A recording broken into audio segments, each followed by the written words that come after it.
Of punctuality. We got that going for us. Good afternoon, everybody. Lots of ground to cover. Good afternoon. Joined, as usual, by the woman to my right who needs no introduction, the Commissioner of Health, Judy. Careful there, Dave, into your sleeve. Commissioner of Health, Judy Persichelli. State Epidemiologist, Dr. Christina Tan. To her right, State Police Superintendent Colonel Pat Callahan. To my left, among many others of our team, including the Director of the Department of Homeland Security, Jared Maples, who's with us today. The speakers will be just Judy and myself, but both Pat and Christina are here to answer any questions that we can't crack the back of, and we'll be joined by other team members who will also augment as needed. Couple of things. We just came from a video conference call with President Trump and Vice President Pence and several members of their cabinet and advisors, Secretary of the Treasury Steve Mnuchin, Secretary of Health and Human Services Alex Azar, Ambassador Deborah Birx, who is a special advisor to the White House on the coronavirus reality. I thought it was a productive call, among other things. It is, while we're a big nation and our needs and challenges vary depending on where we are, there's a lot of commonality when you're on with governors and you feel some amount of comfort as a result of that. And there's no question that New Jersey, not necessarily for all the right reasons, is on the minds of the President and Vice President and their team. Not only did I speak with them, but New Jersey came up a number of different times, and you will see why, by example, as I speak the following. Since we met yesterday, we have received 2,492 new positive coronavirus test results. That pushes our statewide total to 6,876. Again, 2,492 new to a total of 6,876 in total. And Judy would want me to remind everybody that this includes, of the positive tests, 436 that come from our mass testing sites, Bergen Community College and PNC Bank Arts Center. And we have the very sad duty to report that another 19 New Jerseyans have now lost their lives and have died from COVID-19 related complications. And this brings our total number of lost lives to 81 precious human beings. Every single one of them was an invaluable member, a precious member of our New Jersey family, and we mourn them both individually and as one family.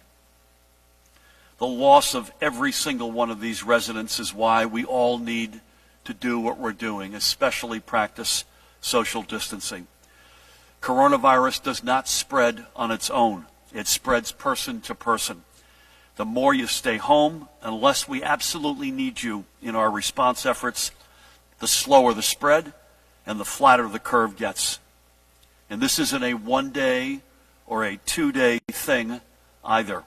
Coronavirus can take up to 2 weeks, some suggesting possibly longer. I'm practicing without a license there, but at least 2 weeks to incubate. So it's going to take several weeks at least for us to begin seeing a real impact from the social distancing measures that we put in place. And remember a couple of things.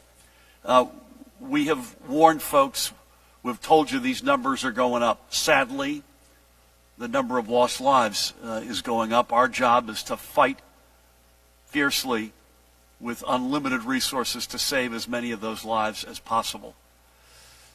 But the number that's really spiking now into the thousands are the positive test results.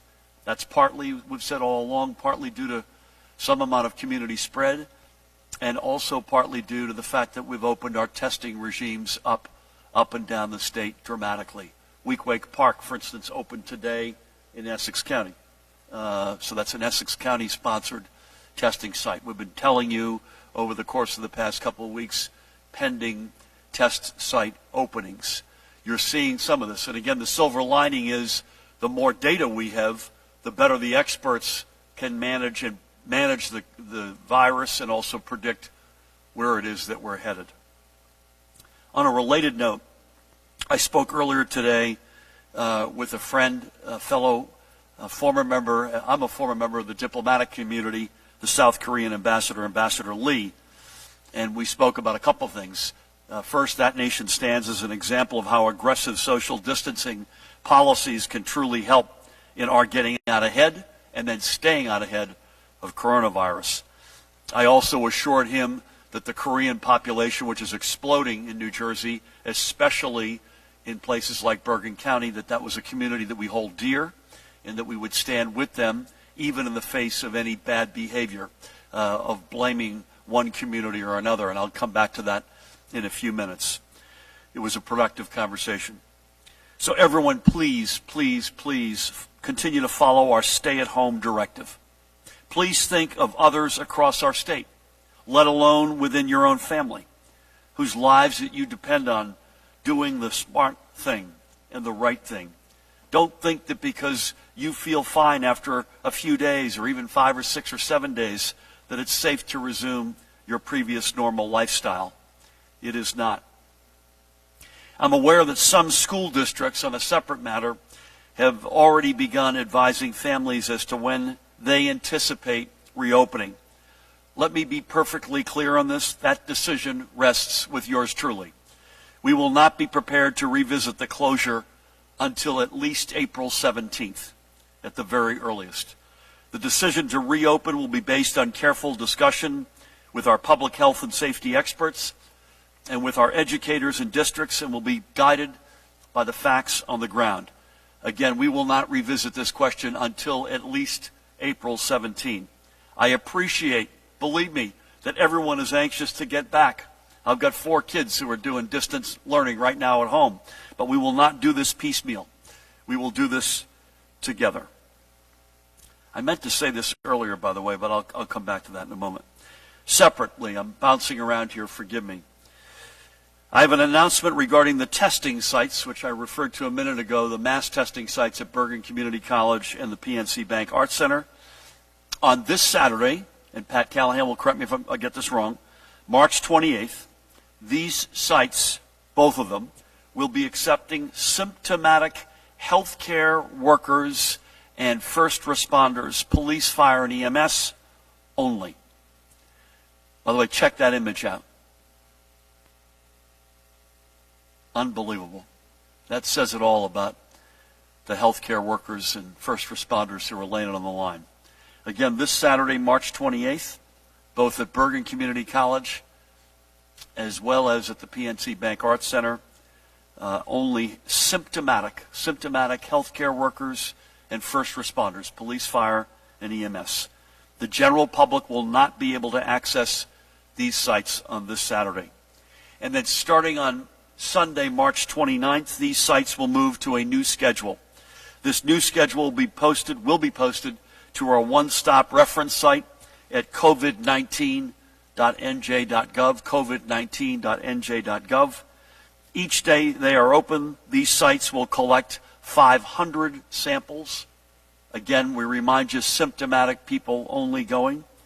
We are taking this extraordinary step to preserve the health and safety of the tremendous women and men working at these sites. And then starting not this Saturday, but the Saturday after, April 4th, and every Saturday to follow, the PNC Bank Arts Center site will be dedicated only to symptomatic healthcare workers and first responders, by the way, with valid credentials only. So let me just step back and make sure everybody got that. This Saturday, the 28th, both Bergen Community College and PNC Bank Arts Center, only symptomatic healthcare workers and first responders.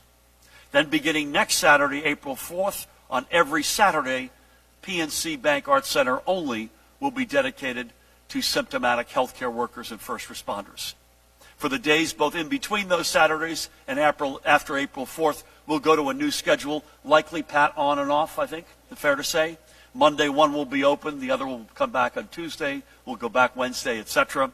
And again, this is a very manpower-intensive operation, Judy, and there's a lot of healthcare workers in addition to state police, county, local police, National Guard, and we have got to preserve our assets, and our most precious assets are our people. I thank both the Attorney General, Gabir Grewal, and Colonel Pat Callahan for their efforts to ensure our frontline responders are protected. Separate, again, we're bouncing around here. I am pleased to report that my request for a major disaster declaration request to FEMA has been approved by the President, meaning we will now have access to greater essential federal support to help our residents through this emergency. It means we can lift some remaining bureaucratic barriers to assistance as well and be able to augment our response even more efficiently. And again, this is unrelated to the passage in the Senate and hopefully tomorrow by the House and then signed by the President of the $2+ trillion economic package.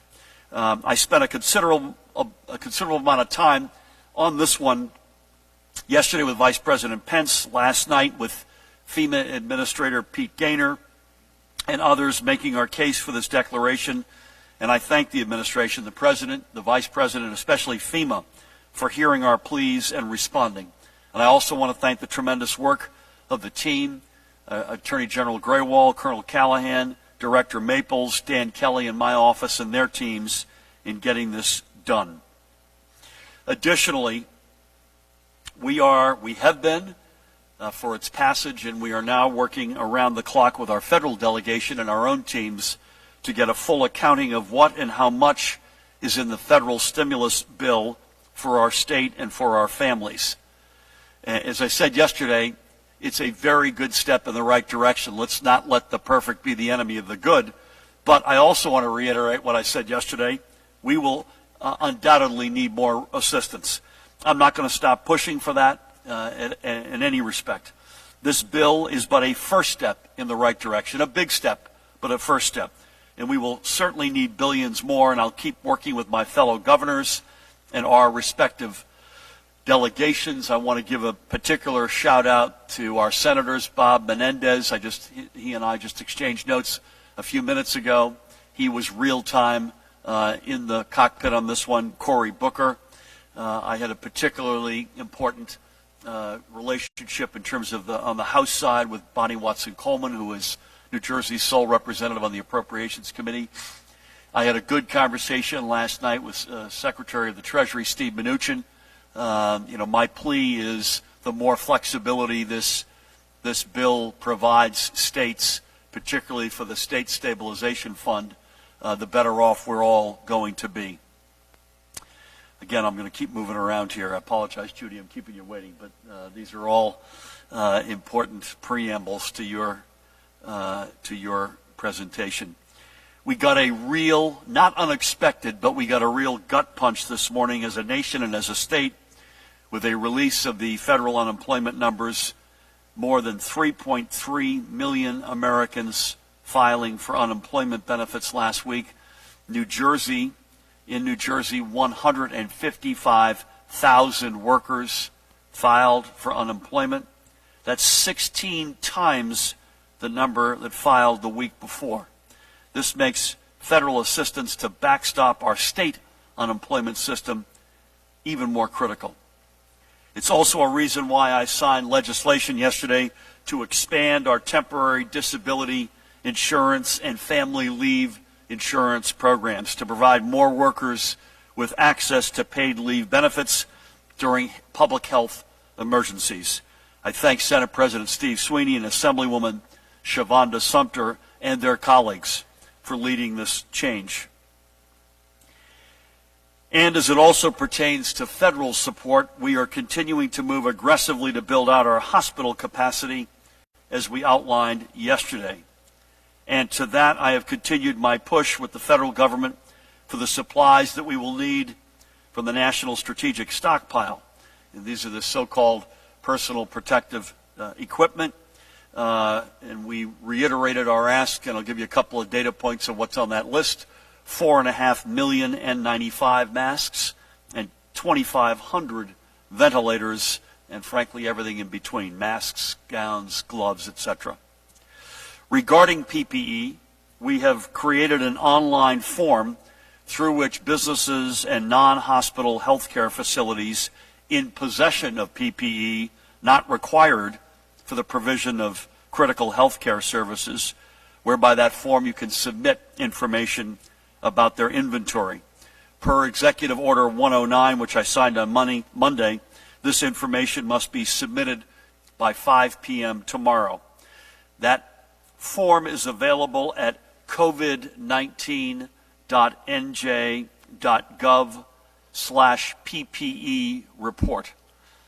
Again, covid19.nj.gov/PPE report. And I want to give Colonel Callahan a big shout out here. For anyone who has PPE they wish to donate, they can reach out to us at covid19.nj.gov PPE donation /PPE donations. That's again covid19.nj.gov. That's the basic central repository website, and then you hit /PPE donations or PPE donations at njsp.org. I got that right? How many emails do we have? Do you know? 750. So 2 days ago I said 350. Then it was yesterday 450 or 500. Today 750, and we need it. And I've also given shouts out to our corporate partners over the past couple of weeks who have really stepped up. L'Oreal, one of the iconic French companies, has stepped up in a big way to provide hand sanitizer, which we absolutely need. Again, bouncing around, forgive me. Earlier today, as a part of our Main Street stimulus focus, the Economic Development Authority Board practiced social distancing and met via conference call to approve an initial $75 million program to help stabilize the many small businesses who are the most vulnerable among our employers to the economic shockwaves from this emergency. Overall, this program will be able to provide direct financial assistance and support for, we believe, between 3,000 and 5,000 small businesses. And it bears repeating, the majority of New Jerseyans work for small businesses. So this isn't just about supporting our small and mid-sized business owners, which it is. It's also about supporting the men and women who work for them. Our recovery begins with our small businesses. In particular, the EDA's approach is built around a number of pillars in different buckets, and among them they include a $5 million emergency grant program that will provide direct near-term cash assistance to the smallest and most vulnerable of our businesses. $10 million in zero-interest loans for small and medium-sized enterprises who need direct financial support. Greater support for private sector lenders, in particular community-based lenders. Direct financial support for entrepreneurs and other early-stage firms that cannot access traditional banking resources due to this emergency. These are just a few of the things on the EDA's list. Any business or organization wanting more information should visit cv.business.nj.gov. CV as in coronavirus, business.nj.gov. And to all members of our state's, I mentioned this a minute ago, our state's corporate, philanthropic, and banking communities, I continue to ask for your help in ensuring our small businesses stay on their feet. Not just the equipment and resources that you've donated, but to really stand behind and stand firmly with our small businesses. I urge you to reach out to the EDA today for ways that you can be a part of our response and recovery and long-term success. I know the EDA, under the leadership of CEO Tim Sullivan and Board Chair Kevin Quinn, will continue to look for ways to bring even more resources to our small business community as this emergency continues. I also thank Joe Kelly and his team in our front office economic development squad for their work in putting this program together.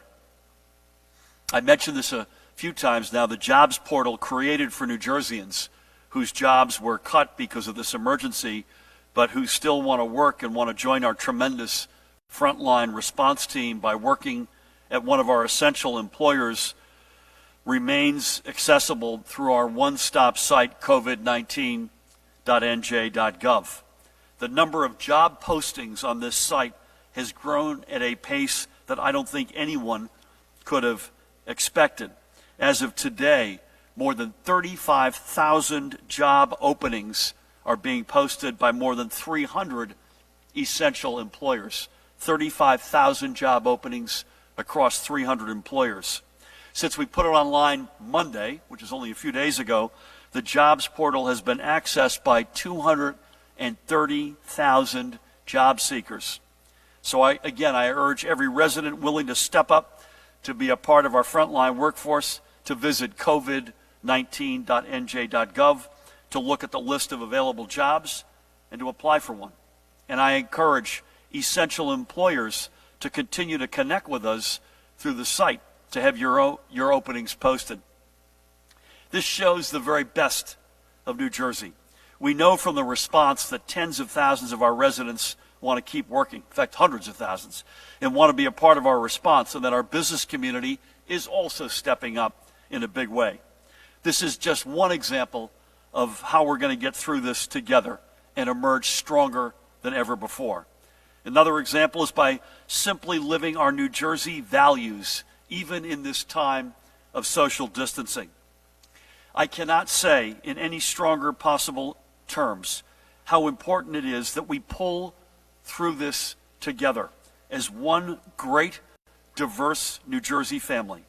Our diversity is one of, if not our greatest source of strength. Our diversity of cultures and religions is one of our hallmarks as a state. We take enormous pride in that. So I take great offense, as do the overwhelming amount of our residents, when a small group of people do things like going on social media to scapegoat others who worship differently or look differently from them for what we're experiencing right now. In particular, I mentioned earlier our Asian brothers and sisters, especially I just mentioned earlier in my remarks our Korean community, which is one of our most cherished as well as one of the fastest growing. I was on last night with leadership of the Jewish community in this state, and people taking a couple of examples of non-compliant behavior. We had very little of this overnight, Pat, right? One incident we think we had. But a couple of folks who sponsored gatherings in Lakewood, in a community that is enormous and the fastest growing community in our state, where the overwhelming percentage of folks are doing exactly the right thing, including among its leaders. But folks are using a couple of examples like that to extrapolate and start blaming and vilifying communities, in this case, our Jewish brothers and sisters. By the way, I get the news overnight every day from Germany, and a very small minority, far-right,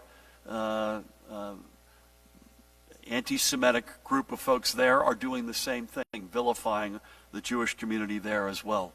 So regardless of how you worship, regardless of your ethnicity, race, who you love, your gender, we are one family. We rise and fall as one family. That's a reality in a peaceful time. We're at war right now. We need each other more than ever before.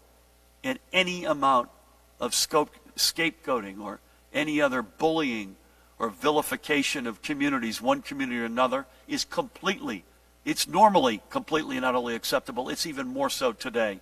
And I repeat, there is a special place in hell for the very small minority that do that. And again, doing that is not only is wrong in a moral and ethical sense, it's just simply wrong based on any fact basis you could possibly find. Every community in New Jersey is taking its role in this emergency with the utmost seriousness and gravity. I've spoken with countless community and faith leaders who continue to tell the people around them that now is no time for business as usual. It's also no time to panic, and it also is a time to come together as never before. And we are one family, period. And we will get through this as one family. Our New Jersey values are the glue that holds this family together. And it's what will define our response and our resilience. So to everyone in New Jersey, keep doing the things you're doing to protect this family. And I'll repeat, as I've said before, unequivocally, we will get through this. Not unscathed, as we've already seen with the loss of life. But we will get through this, assuming each one of us, each of the 9 million of us in our family does their part, hangs together. That this is a war, and we accept that we win wars when we don't panic, but we get smart, aggressive, proactive. We don't turn on each other. We come together. We show courage. We are doing that. We will do that. And we will win this war as we have won so many before. Thank you all. With that, please help me welcome the woman who needs no introduction, the Commissioner of the Department of Health, Judy Persichilli. Thank you, Governor. Good afternoon, everyone. We continue to see our older population and individuals with underlying conditions to be more severely impacted by COVID-19 illness. As I've said before, we know our long-term care facilities are particularly at risk because of the populations that they serve. In early March, we held a conference call with these facilities to review important prevention and preparedness activities. In addition, on March 13th, the department required that these facilities restrict visitors and screen all staff for respiratory virus symptoms. However, we are still seeing more of our long-term facilities being impacted. Right now, there are 43 of our 375 long-term care facilities with at least one resident being reported as positive for COVID-19. As you know, the impact of COVID-19 has been severe at St. Joseph's in Woodbridge, and it necessitated the transfer of those residents to another facility. At this time, we have confirmed at least 24 COVID-19 cases among the St. Joseph's residents, and we have also confirmed that 5 staff members tested positive as well. That is out of a total staff, a resident complement of 78. There have been 3 deaths among those residents. More residents and staff are symptomatic. So we made the assumption that residents and staff of St. Joseph's had all been exposed to COVID-19. Because of this situation, it was vital that immediate public health actions were taken to ensure that the staff and the residents were safe and that the residents got the care that they needed. I want to thank the New Jersey EMS Task Force and the county who helped with the transfer of those patients. I also want to report that today the New Jersey Department of Corrections has 3 new confirmed employee cases of COVID-19 involving officers. That I reported one yesterday, so now they have a total of 4.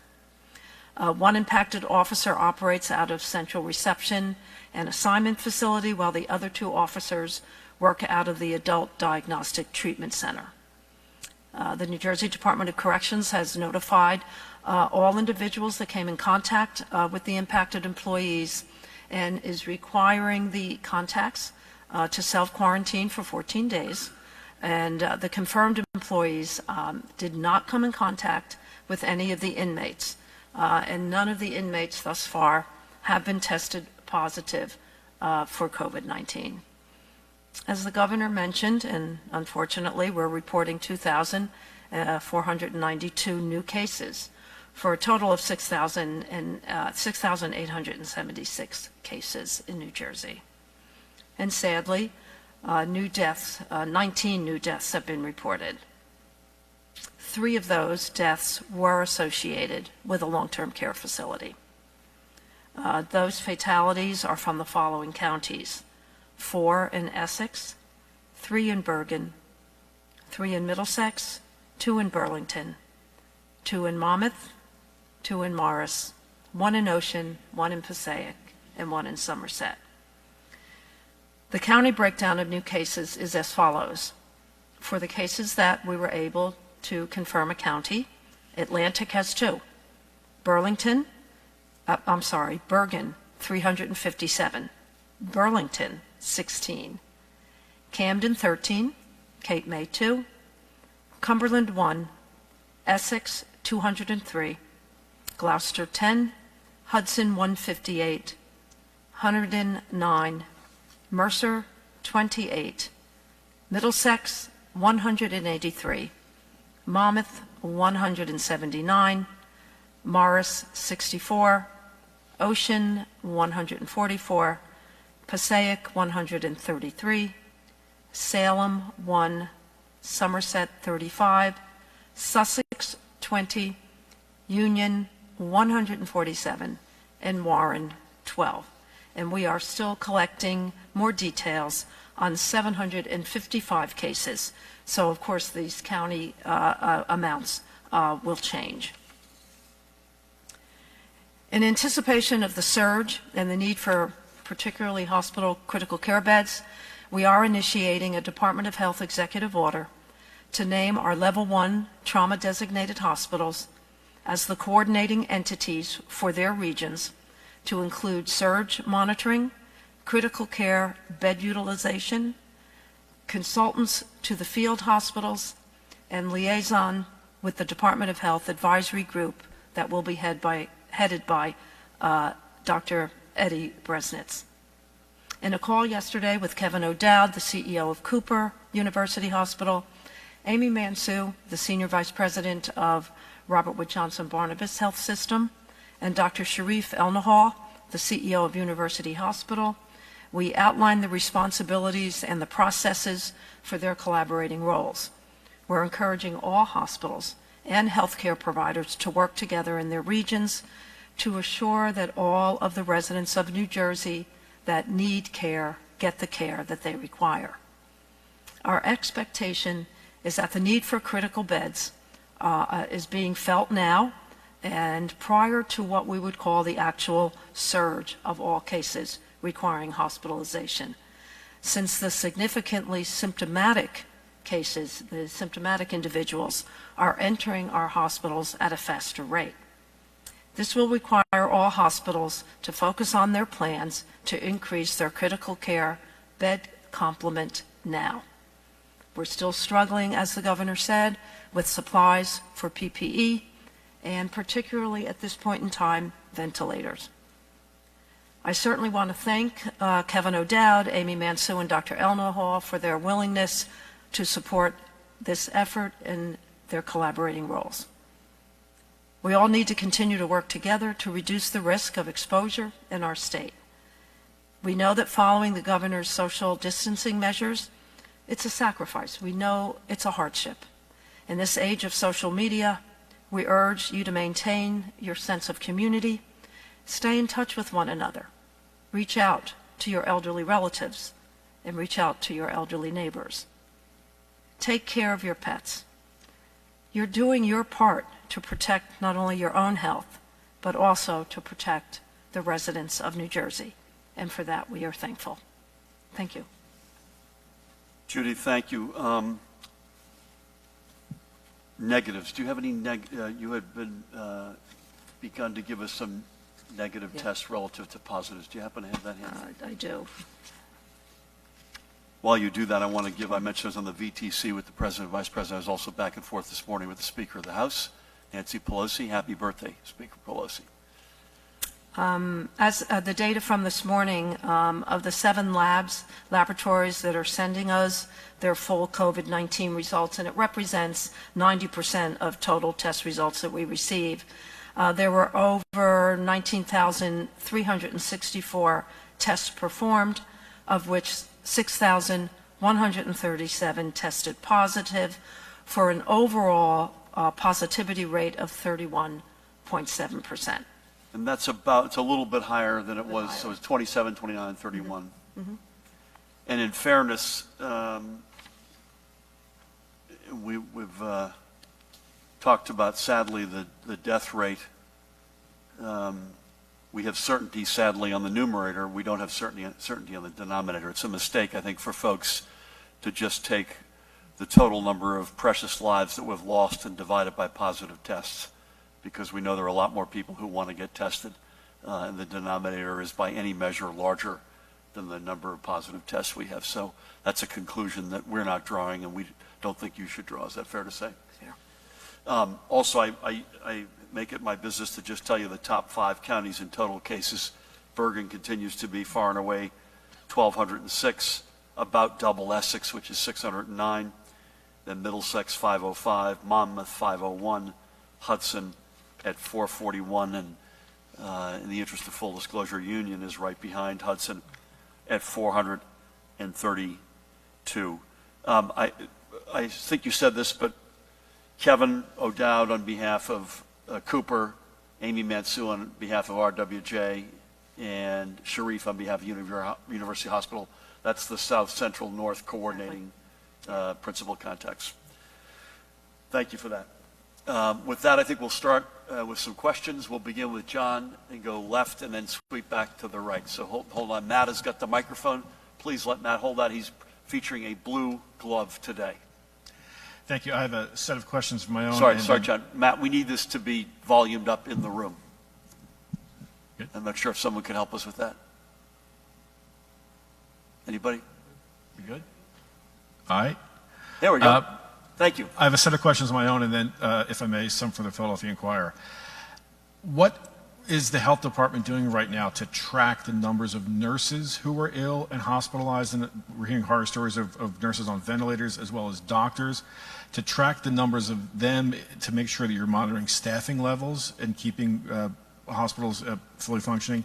And then with that, if someone in a workplace tests positive, what is in place right now to notify the employees, particularly in the healthcare settings? Are there changes? We're hearing that it's not level across types of different job and workplace environments. Is there a standard for telling people you're working with if someone has tested positive?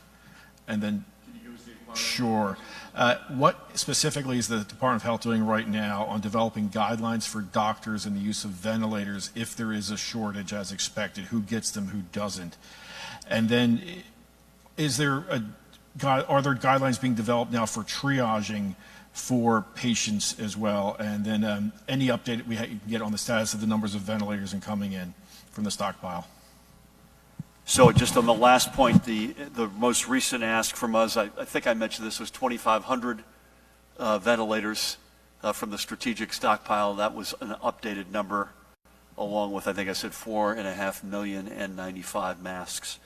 I think most of these, Judy, are going to be in you and Dr. Tan's neck of the woods, so please jump in.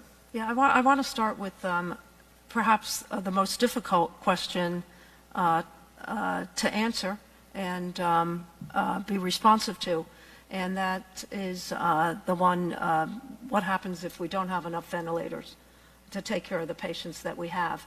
We're working with the Medical Society of New Jersey. Dr. Bresnitz is putting together an advisory committee of which they will participate. And one of the items that we will be addressing together are the bioethical considerations of the availability of particularly life-saving modalities like ventilators. That is, I would have to say, one of the more difficult issues that we will be discussing. As far as healthcare workers, we keep a tally of the healthcare workers along with the rest of the positive cases. If we are not notified that a healthcare worker is, and we have not been, by the way, a healthcare worker is on a ventilator, I don't have that information. That's handled locally by the hospitals. We do get notified if there is a healthcare worker that expires as a result of COVID-19, and we get that notification directly from the CEOs of that hospital. And we were notified early today of one. I have no information on that as yet. It was a part-time worker in the northern part of the state. And monitoring staffing levels, every hospital puts in a staffing plan, and we monitor that plan on a regular basis during good times. We have waived all of the staffing ratio requirements to allow the hospitals to move their staff where the need is most, where the acuity is the highest. And part of the coordinating responsibilities of the level ones will be to work in concert with all the hospitals in their region to make sure that the residents of New Jersey get the care they need based on the acuity as it's presented. You mentioned the modalities and trade-offs and bioethical considerations, which just sort of haunts you when you hear those words, right? When you hear that sort of notion. Let me just remind everybody, please check out the curve behind us. It's the reason why we're doing what we're doing, to do everything we can to head off that sort of discussion. We have to obviously hope for the best, but plan for the worst. And that's what I think you're hearing. But this social distancing, this aggressive set of steps we have taken, unlike, frankly, at this point, almost any other American state, it's not just an abstract exercise. This is literally to keep the curve as flat as possible and below the capacity of the healthcare system, including all the equipment associated with it, and including, by the way, the healthy workforce, God willing, that is associated with it, to head off, to stave off, hopefully forever, but certainly for as long as possible, the sorts of trade-offs, the awful trade-offs that Judy refers to. If we don't do this, that red curve, we will live, sadly, we'll live that reality of those bioethical trade-offs, which none of us want to have to go through. We would be remiss, we'd be abrogating our responsibilities to not plan for that, and we are. But at the same time, folks, when you're listening and you're wondering, why am I still at home? Why is my business, non-essential business, still shut? Why do I have to keep washing my hands or keep it 6 feet away from people? There is a reason, and it is a big reason. We want to be on the battlefield saving every single life we can, keeping the number of folks who are ill to as small a number as humanly possible. And we can't do it alone. We need you all to continue doing what you're doing. Thank you. Dave. Question for the Commissioner, if I may, and then for you, Governor, as well as the Colonel. Commissioner, could you give us an update on the efforts, I think that you referred to it, or maybe the Governor did, as a call to action for retired nurses to come back, retired doctors, healthcare workers. I know some Rutgers nursing students were going to be helping the local health workers in the different counties and so forth. If you could give us an update on how those efforts are going, and you know, if there's a concern about hospitals running out of doctors and nurses.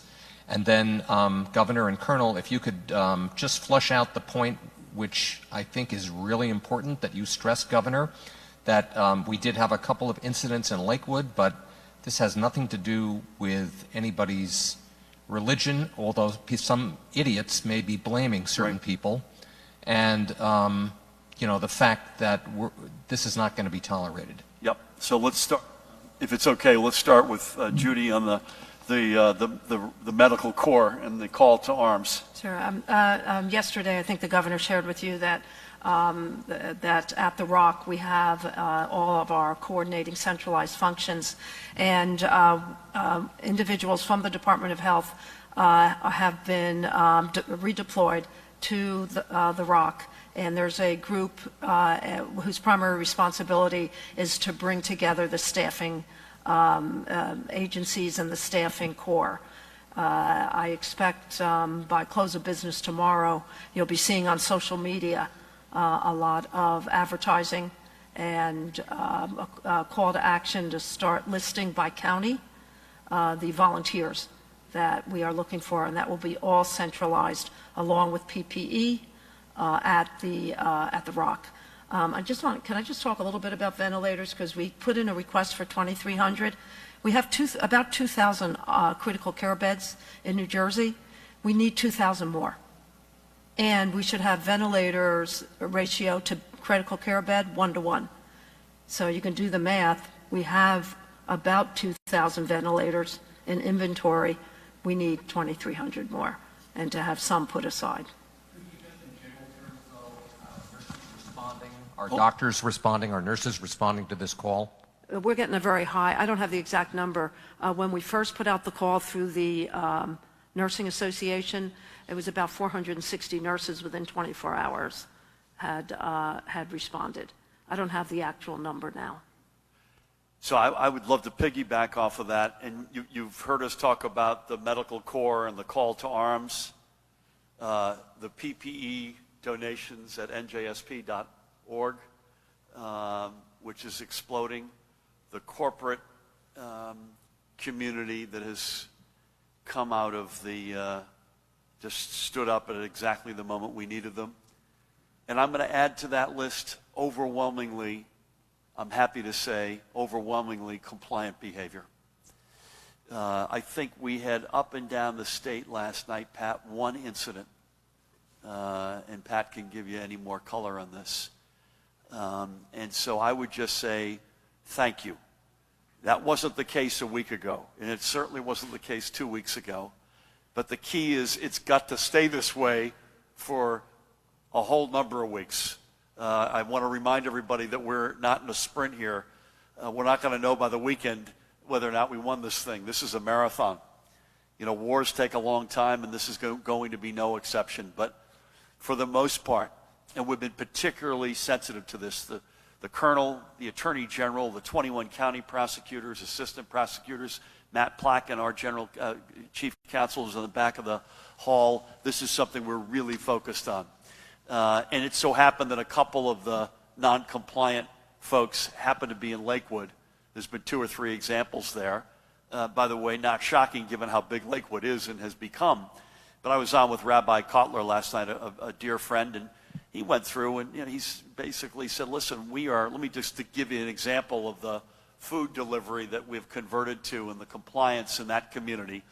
And as you rightfully point out in your question, Dave, there's always going to be somebody out there who's going to connect some dots that have no right being connected and start blaming whole communities. And the default, sadly, more often than not, over the centuries of history, has been sooner or later the Jewish community in one form or another gets put into the sites, and that's what's happening. Again, it's a very small number of folks who are just hell bent on blaming somebody. And the good, again, back to the good news is, other than for all of our diversity, we are one family, and I think that's incredibly impressive that we rise and fall as one family, particularly given our diversity. But the more specific good news with your question, and we're going to monitor this. If we think it slips, you'll be hearing from us. But the behavior is overwhelmingly compliant. Pat, could you add to that? Thank you, Governor. And I know I've been asked a few times since the executive orders have been issued and ramped up. Since we started tracking, there's been 13 total incidents, of which resulted in 6 disorderly persons offenses. 3 of those were indictable, and that's spread across 10 of our 21 counties. And to the point with regards to tolerance, I always say tolerating, it sounds like we're putting up with one another. I think we saw a rise in bias incidents. I know we saw a rise in bias incidents long before this started, or at least a few months before this started, and that was a combination of both, 1, they were happening, and 2, the amount of messaging we were doing about reporting it. It's almost similar to our positive test going up when you kind of put out that information. So disheartening. And from, I know, the Attorney General to the Director of Division of Civil Rights, that it will not be tolerated and it will be prosecuted, and that we should certainly, to the Governor's point, use this as an opportunity really to get together and not tolerate it not one day, not 1 minute in this state. This is an extraordinary. By the way, Jared has chaired the Interfaith Advisory Council now for years, and that's got 3,000-something members to it. And that's been a huge weapon. There's kind of and it's too early to declare victory on the point I'm about to make, and this is not related to the virus. It's way too early to declare victory on that.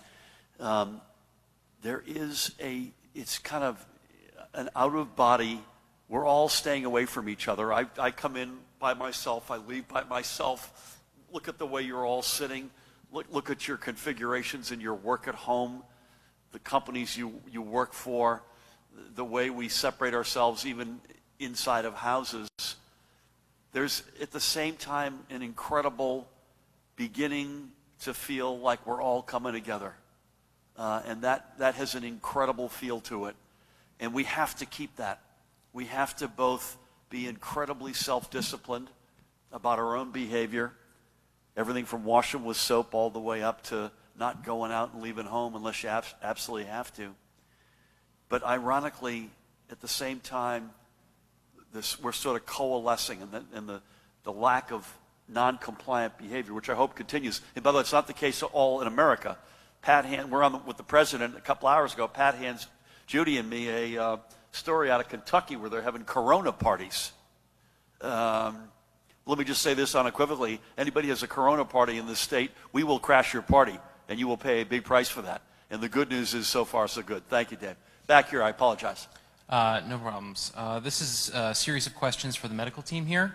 Our viewers are asking, if you're exposed and survive the coronavirus, can you be reinfected with it later? And then following up on that, one of our viewers specifically is asking, they are experiencing shortness of breath and a cough, but no fever. Are they amongst the group that should be getting tested? At what point should someone consider themselves potentially infected and get tested? Do they have a fever, you said, or no fever? No fever. Okay. Judy or Christina? Yeah, Christina. I could guarantee you Pat and I aren't going to have an acceptable answer there. So for the first question related to if you were infected and the possibility of, I think your question relates to immunity subsequently. Right now we still don't have a lot of information specific to SARS-CoV-2. That's the virus that causes COVID-19. But we do have a lot of information on other coronaviruses, such as the coronavirus that causes MERS, another similar severe respiratory illness that has impacted certain parts of the world. And it is thought that based on the MERS data that there might be some level of immunity that's conferred onto individuals who are initially infected. But again, we're still in the process of gathering those data. And with regard to the question about when should you be concerned about your health and when should you consider getting tested, that's a decision that you make also in conjunction with your healthcare provider. We always encourage, and this is always something that we encourage year-round, that if you're concerned about your health, contact your healthcare provider. Your healthcare provider is going to know the specifics about your own individual state of health. We don't know specifics about, for example, an individual's underlying health conditions and such. We do know that there's community spread here in New Jersey, and particularly we're seeing areas of more intense activity, for example, in Bergen and in Monmouth County. And with that information, we know that individuals who come into communities where there's a lot of widespread community transmission, that you're going to be at increased risk for potentially getting infected. If I added to the question and said that the person had shortness of breath, cough, and a fever, would that qualify someone for going to either Bergen Community College or PNC Bank Art Center to get tested? Those symptoms are suggestive of COVID-19 illness and certainly would fall within the constellation of symptoms that would get you tested. By the way, this is, again, I'm practicing without a license. We keep a thermometer on the kitchen counter. And we just regularly go through and rotate and use it, sterilize it in between usage. Matt. Governor, some readers have been asking us this. Governor Cuomo has a 90-day relief for mortgages in New York. Senate President Stephen Sweeney has asked for a similar measure here in the state. All you've announced so far is regarding evictions and foreclosures. The question is, what do you think about a similar mortgage relief measure here in New Jersey? What else do you have? Quite a few. Do you want me to go? Yeah, why don't you go through them all and we can parse them out. Is that okay? Okay, sure. Are you asking on behalf of others, by the way, or just your own? This is all us. All you, okay. Hospital-related, a couple of things. The New Jersey Hospital Association says it's provided the Department of Health with hospital occupancy levels. Will you share this information? If not, why not? Also, what is this? Commissioner, do you think all existing hospital resources will be expended before the pop-up hospitals start receiving cases? And just to clarify, did you say how many healthcare workers have tested positive? Is that it for now? Yes. Okay. Thank you. I'm going to take the first one and then throw it open to the folks to my right, and obviously Pat can come in here. The pop-up hospitals, I will say this, the so-called field hospitals are moving along quite a pace. So I'll let Judy answer in terms of where she sees that relative to capacity. We're looking very much at mortgage relief as well as potential renter relief. We've been in touch with banks. Literally, Matt Plakins with me last night and today. We're continuing that. I'll be very surprised if we don't end up in a good place in this. And I would say by the way, that's going to be led by the nation, the money center banks that have a national footprint. I can't promise you when or exactly what it looks like in terms of where we land, but my gut tells me this is going to become more the norm than not. I'd love to think also that we could work with our state chartered banks as part of that as well. And I'm less definitive in terms of the path forward on renters relief, but we are focused on that piece as well. Judy, I think you've got Sure. the balance of these. That's Sure. I'd get overall occupancy levels. I've asked the NJHA to do a survey and feed into us on a regular basis overall occupancy of medical surgical, critical care capacity, and critical care occupancy. 45 of 71 hospitals reported that yesterday. I don't have it with me. We need 71 hospitals to report, and there's absolutely no reason not to share that. You should know what's going on, particularly in your county hospitals. I did not say how many healthcare workers tested positive because I don't have that information. How about the pop-ups relative to... The pop-ups, particularly the one at the Meadowlands, will be up before we expect a significant surge. But I do want you to know that we're very concerned about critical care right now. So there may be beds in the hospital, but we really have a critical care crunch right now. So we'll be working with our hospitals in that regard. But the pop-up will... But just following up, do you think that currently, and the answer might be that you just don't know because all 71 hospitals aren't reporting, but do you think, is there any expectation that our hospitals will exceed their level of what they can care for before the pop-ups? I hope not. That's our goal, is to get the pop-ups up before that occurs. Only in New Jersey can we call a hospital that has 250 beds a pop-up, right? These things are a feat. Thank you for that. Elise, good afternoon. Good afternoon. 3 questions. Is there any assurance that New Jersey will get its full ask of the ventilators? And when do you expect them to arrive? Any thoughts on extending the tax filing deadline in New Jersey? And regarding the bioethical considerations that you mentioned earlier, do you expect to issue guidelines to hospitals about who gets a vent, who doesn't get a vent, ranking patients according to comorbidities and age and likelihood of recovery? I'll jump in on the first 2. Judy, you want to take the bioethical piece of this? Is that okay with you? Sure. No assurances, so I don't want to overstate the case in terms of the ventilators. We are not the only place in the world looking for ventilators right now. And it has been much discussed in the press and by fellow governors, and the president himself spoke to this in our video call just now. We're out there, we're all out there tripping over each other. So no assurances, but God knows we need them, and we're not just relying on the federal stockpile. We're turning over every stone.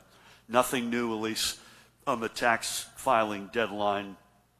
We will overwhelmingly, almost certainly move it. We're just trying to figure out where to land on that. There are a number of moving parts associated with it. Matt will correct me if he sees this differently, but knowing what's in the federal bill and knowing that it's actually been signed into law gives us a little bit firmer footing to look at what the next sort of 30 days look like. And we'll come back to you on that.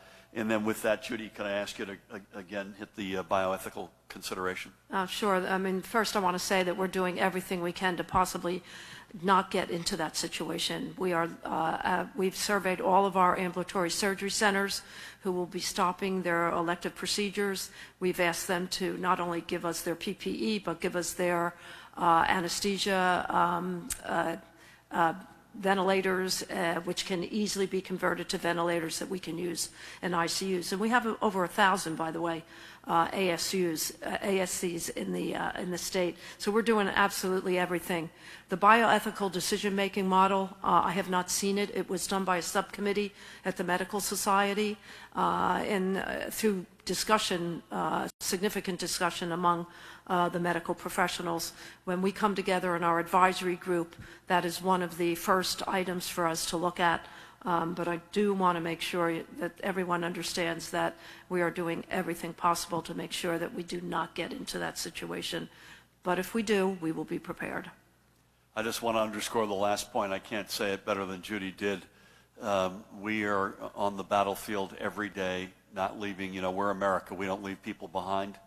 We're doing everything humanly possible to head this off before we get to that sort of discussion, but we would be remiss in abrogating our responsibilities if we didn't have that discussion and be prepared in a worst-case scenario. Thank you. Nikita. So I'll apologize in advance because I have something of an obscene amount of questions. But first, I want to ask, we've been told by election officials that if a decision on whether or not they'll be able to hold the June primary by all VBMs, they need that decision by early next week if they're going to be able to do it. Do you have a timeline on that or any updates? And then on the budget, so I know that Senate President Steve Sweeney wanted $1 billion in new pension contributions. Is that still possible given the emerging fiscal issues the state is probably going to face? And then on marijuana, can the state wait for the referendum to legalize, or do we need those revenues now? And do you have any intention to push marijuana legalization in the short term? And then finally, on the millionaire's tax, do you think that it's more important for the legislature to support it now? And would you seek a higher top-line tax rate than you previously sought? Anything else, or are you good? Yeah, actually one more. But this one's less important. Give it to us. Sure. So I know that there's some NJ residents who only live in the state part of the year and as such are officially residents of other states like Florida, for example. You know, given that these people have Florida IDs, would they be able to get tested for COVID at some of our state's testing centers? Okay. I'm going to tackle the first four, and I'll let my colleagues noodle on question number 5. We haven't made a decision about the June 2nd primary. I know that it's a decision we need to make sooner than later. We deliberately, as you know by now, moved the March and April elections into May 12th alongside the nonpartisan elections that are taking place that day. And we also, as you know, went full vote by mail for those elections. We have not made the decision on June 2nd. On the budget, too early to tell, and I'm not just saying that because, and by the way, Steve did want more money in the pension fund. By the way, so did we. We put it in our budget. It's too early to tell, and part of the reason we had a good meeting with the leadership the other night, I think I mentioned that. Part of the next step process we all agreed on is we needed to know what the federal numbers, the federal reality look like. So we're now starting to digest that. I think Matt and George Helmy are leading our first call tonight, assuming the House votes on this tomorrow. That's the overwhelming assumption, exactly what this means for us. So we'll come back to you, but we're not there yet. Marijuana, haven't really talked about it. I wish we already had it, frankly, because it would be a source of revenue. Putting aside the social injustices which would have been addressed, we're late to it, mostly for social injustices, but could we use the revenue right now? Yes, but I don't think we've had any discussions. I know I haven't about moving it forward. And lastly, on the millionaire's tax, I would just say this. I think what we're going through screams out to me, at least, that the reliable recurring revenue is the most important revenue you can have, that you know will consistently be there.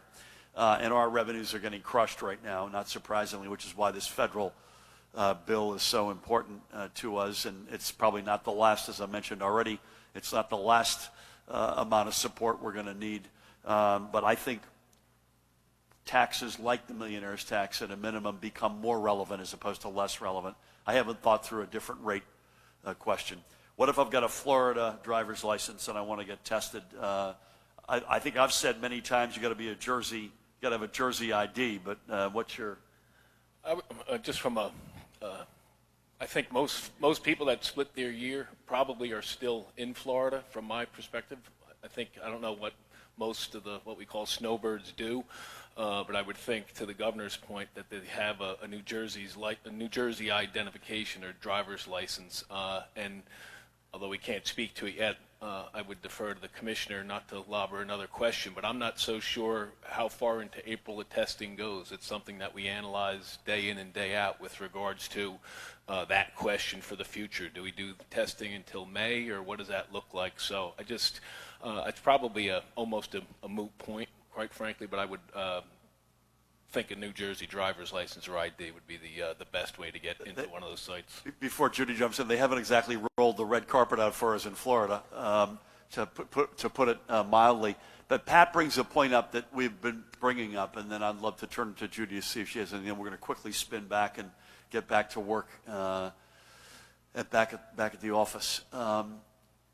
In a world with limited raw materials of the actual material that you give your specimen and get it processed with, the constraining factor, I think I said this, and Matt asked this question yesterday or the day before, the constraining factor was testing. That's really not the constraining factor now. The commercial labs are scaling up, and they could do a lot more than we're giving them right now. But there is constraint on that material. There's constraint on PPE, protective equipment for our healthcare workers. And there's a limited amount of healthcare workers, state police, men and women, National Guard. At a certain point, a preview of this, we're going to have a fork in the road. I think Pat was referring to that, between the value of testing more, absent innovation. And by the way, in a perfect world, we would test everybody, right? So that's part of the reason I was on the phone with the ambassador of South Korea. No one's arguing that in a perfect world that's not a good idea. The point is, if you've got limited material and limited manpower, how do you spread that and deploy it between testing and care? I said the big footnote is there appear to be an enormous amount of potential, maybe even at the cusp of inventions to test, wherein this becomes mass market. You can do a nose swab at home and get it back overnight, something like that, or 45-minute turnarounds. If any of that turns out to be true, disregard what I just said, because then we'll be able to take virtually everything over here and put it toward care.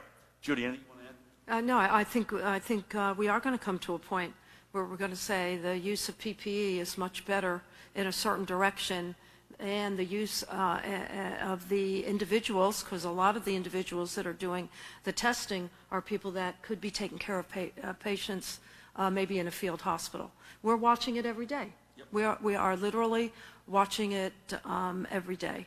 And as these numbers grow, we're going to need help in the hospital. But I assume, Dr. Tan, I'm going to pick. You mind if I pick? Keep going. Okay. And then when Dr. Tan turns to her right, who are we going to down there? I can't see. I just want to make sure that symptomatic people know that they should be calling their healthcare provider. And if they need a test because they're symptomatic, they should get it, no matter where we are. Yeah, agree with that comment. That again, and just to add on a comment from a little bit earlier, sometimes some individuals with weakened immune systems can't mount a fever, so it gets back to making sure that if there are concerns and there's a need for testing, contact your healthcare provider, because you might be absent the fever, you might have other respiratory symptoms, but there's enough concern that you should consider getting tested. Again, practicing without a license, there's several buckets of people who should be thinking about getting testing. One are symptomatic people, right? As per our earlier discussion and question. There's clearly a focus on long-term care facilities, right? We've seen that. I even said this morning I thought the number of facilities where we had positive tests was in the high teens, and Judy, correct me, it was in the high teens yesterday. It's now 43 today, I think 43, 40-something. And the third category, Dr. Tan, are people who have adjacent healthcare challenges. We've said diabetes, respiratory, cardio, et cetera. So, you good? Okay. Elise, you're good? Matt?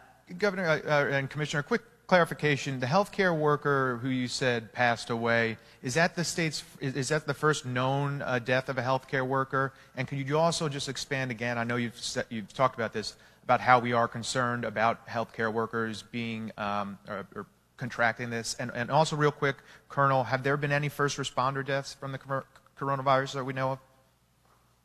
The answer to that is no, right? The answer to that is no, but I know of two law enforcement officers that have been in serious condition but are at this juncture stable. On the healthcare worker, I referenced, I literally got that call as I was coming over here. It was a part-time worker up at a hospital in North Jersey, and I believe that's the first healthcare worker.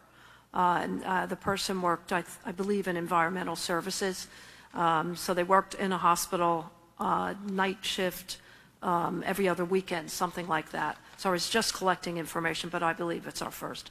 And you've heard me say this before, and the governor is always emphasizing this, the safety of healthcare workers, first responders, being able to get them the PPE that they need to be able to take care of the patients that they want to take care of. It's paramount. We can't emphasize that enough. Heroism is not, it's just, that's the word, right? It's just extraordinary, the work that's being done, A, by healthcare workers, and B, by first responders, including going in, breaking things up. Thankfully, we don't have many of those, but they're at the front lines. We okay in the back? Sir, you good? Dave. Quick question, Governor, has there been any discussion with the White House about possibly moving patients from one state to another if things get really tight in terms of not having enough hospital capacity to handle the cases? And Commissioner, have you had any discussions with other health commissioners in other states about that? In the first instance, I've not been associated with any conversations. We have had conversations, Judy and I have had them and others, about moving patients from one critical care facility to another in New Jersey to, as Judy said, north, central, and south strategy to sort of reallocate our resources in a coherent way. I'm not aware of any cross states. Are you? No, I speak weekly with the commissioners from Pennsylvania and New York. They're very short conversations, by the way, because everybody's so busy. We've not talked about transfers, although I do have to say that for the real quaternary types of services, which we may not have capacity, we would go to Philadelphia or New York if they did. But that would be limited to very, very few individuals that require bypassing their lungs to be able to save. It's a life-saving, it's called ECMO, it's a life-saving modality. We do have capacity in the state. I doubt that we would run out of that capacity, but we would go anywhere for the appropriate patient if that's what they needed. Yeah, I mean, that's an example of what we're talking about. We will lay it all out to try to save lives, and there's no price that's too much to save a life in our state right now. John. You've told us about corporations and people donating PPE, and we know stories of a mill in Patterson making masks. Is anyone making ventilators that you know of in New Jersey? Have you reached out to anyone to possibly start jump-starting that process? And I have questions about flatten the curve. So we have had a number of conversations both with folks in Jersey and around the country and around the world. The more common one, my colleagues will agree with this, I get about 10 emails a day. I know a guy in China who's got a warehouse with 5 million N95s. If you only do X, we'll get Y. I don't know off the top of my head, John, on ventilators. Are you aware, Judy? I don't know anybody in New Jersey, but I know that there are some vendors who have determined that with the placement of a valve, anesthesia machines can be turned into ventilators. But I don't know. I pass that on to our centralized procurement center. That actually also came out of the White House. We, again, remember we've got some places that are no longer up and running, and there are certainly possibilities for PPE generally and ventilators specifically. I'm thinking of schools that may have equipment. I'm thinking of, which is less likely ventilators, but medical outpatient facilities that would be doing elective surgeries, which effective tomorrow night we're disbanding till further notice is another source. And if I have any more color on that, we'll come back to you. One more, if you could. On the curve, you've been showing us this chart for a couple of weeks now. there are no numbers on it. What is the number of cases and that hits healthcare system capacity, and how close are we to that number? I think we're going to have Judy tell me, course correct me if you disagree. I think we're going to try to address this in some, at least general terms tomorrow. Is that accurate still? That's accurate. The modeling changes every day. We needed to drop in the statistics from today to make it a more realistic picture. So I expect that tomorrow we'll be able to go over that with all of you. I'm promising tomorrow. Well, it'll be around tomorrow, I think, right? The next day or two, Yeah, can I say that? yeah. Thank you all. I'm channeling a little bit of Winston Churchill at the moment. I don't want people in any way to be deflated, but I want to be honest with folks because there's a lot of conversations about opening up the economy and society, and I'll be the happiest guy in New Jersey, maybe in America, possibly the world, if a few weeks from now we thought we could start opening the thing up again. So I don't want anyone to think that we're looking for reasons to keep you in your house. But I would be remiss if I did not say we're not putting out an April 17th date at the earliest that you'll hear from us on school reopenings lightly. And I said, I mentioned channeling Churchill. I think he said something to the effect that this is not the beginning of the end, and in fact it may not be the end of the beginning. This is a marathon, and we have got to accept that. And the order of events, channeling the input from the folks to my right and all of the data and science and facts and medical and health inputs that Pat and all of us get, is unequivocally we have to break the back of that curve. It has to be meaningfully on the downside before we can even think of reopening. And again, if it's sooner than I think it is or we think it is, we'll be the happiest people you've ever met. But that's the order.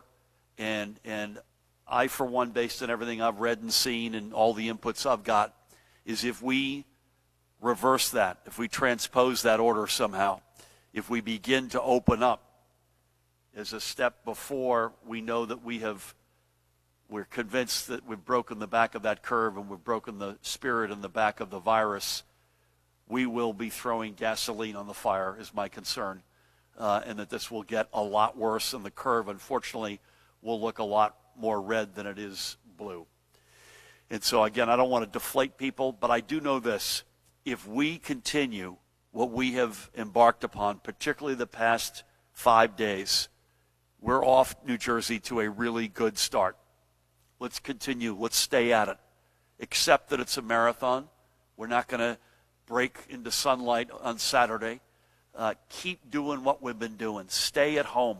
Don't go out unless you have to. Don't go out unless you're part of the fight against the virus. Do the little things, even at home. Disinfect your surfaces. Wash your hands with soap and water. Don't touch your face. Cough and sneeze into your sleeve. Stay away from everybody else. Keep 6 feet from everybody else. Keep doing that stuff.